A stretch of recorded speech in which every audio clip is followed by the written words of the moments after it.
Hazarika? Sir? কাইলৈ কি patient আছে? কাইলৈ ৰ'ব চাৰ চাইছোঁ।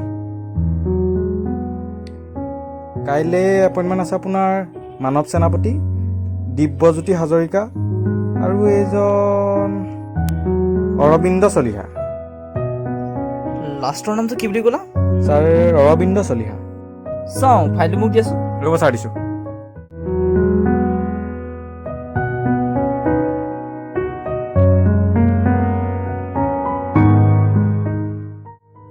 এই অৰবিন্দ চলিহাজনৰ বিষয়ে আৰু কি ইনফৰ্মেশ্যন আছে? অৰবিন্দ চলিহা ছাৰ মানুহজন বোলে অলপ ডিপ্ৰেশ্যনত আছে। আচ্ছা। মানে যিদিনা মোক এপইণ্টমেণ্ট দিবলৈ আহিছিলে সেইদিনা মোক কথাখিনি ভালকৈ ক'ব নোৱাৰিলে। তাকে আপুনি ছাৰ কি কৰে কৰিব আৰু। ঠিক আছে বাৰু তেনেহ'লে, থেংক ইউ। এতিয়া আজিলৈ হ'ব আৰু, গুড নাইট। Good night.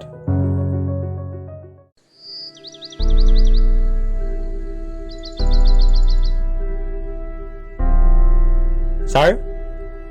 কোৱা। কালি যে কৈছিলোঁ অৰবিন্দ চলিহা পেচেণ্টজনৰ কথা, তাকে আহিছে, পঠিয়াম নে কি? ঠিক আছে তুমি পঠাই দিয়া। ঠিক আছে ছাৰ।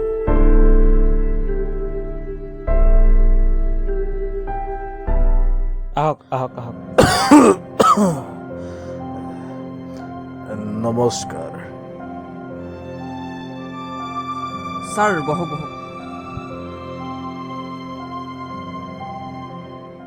ছাৰ মোৰ অলপ ফাইলৰ কাম আছে, মই আহিছোঁ। ঠিক আছে যোৱা। ছাৰ আপুনি কি খাব? ঠাণ্ডা, চাহ? থেংক ইউ, কিন্তু মই চাহ নাখাওঁ। কিন্তু আপুনি কেতিয়াবা কফি খায়। বাৰু মিষ্টাৰ চলিহা, আপোনাৰ বিষয়ে অলপ কওকচোন। কি কৰিবা, 2 বছৰৰ পৰা বৰ অকলশৰীয়া অনুভৱ কৰিছোঁ। এওঁ যেতিয়াৰ পৰা ঢুকাল তেতিয়াৰ পৰা মই কিবা যেন নিশংসতা অনুভৱ কৰোঁ। আগতে বৰ এক্টিভ মানুহ আছিলোঁ, মাষ্টৰ আছিলোঁ মই।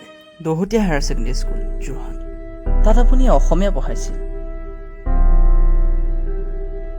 আপোনাৰ ক্লাছটো সদায় হাঁহি ধেমালিৰে গৈছিল। আনকি প্ৰিন্সিপাল ছাৰেও কৈ গৈছিল যে আপোনাৰ ক্লাছত পঢ়া শুনাতকৈ বেছি খেল ধেমালিহে হয়। আৰু আপুনি তেতিয়া প্ৰিন্সিপাল ছাৰক কৈছিল, অধ্যক্ষ মহোদয়, শিক্ষকটো ছাত্ৰ জীৱনৰ ঘৰৰ বাহিৰৰ প্ৰথমজন বন্ধু।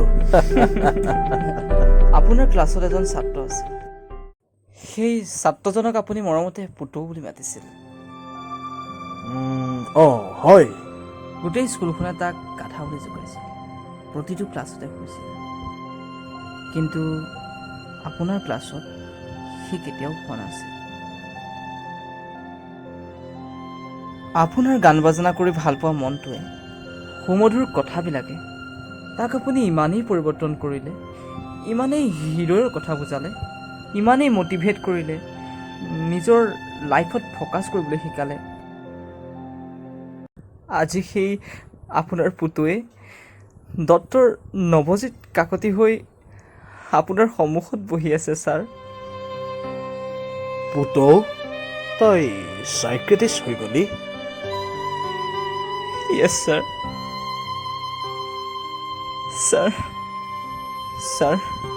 হ'ব উঠ।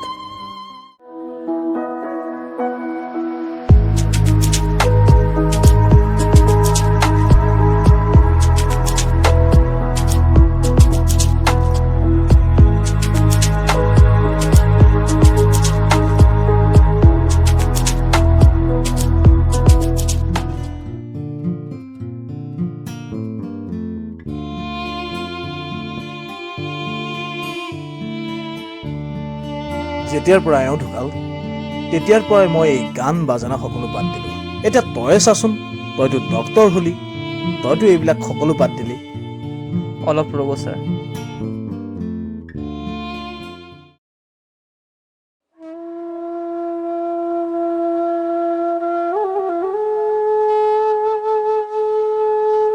ছাৰ, আৰে ৱাহ, এইবোৰ কি? ডক্টৰ নৱজিত কাকতি ফালৰ পৰা আপোনাৰ ডিপ্ৰেশ্যনৰ এইটোৱেই প্ৰথম ঔষধ ছাৰ।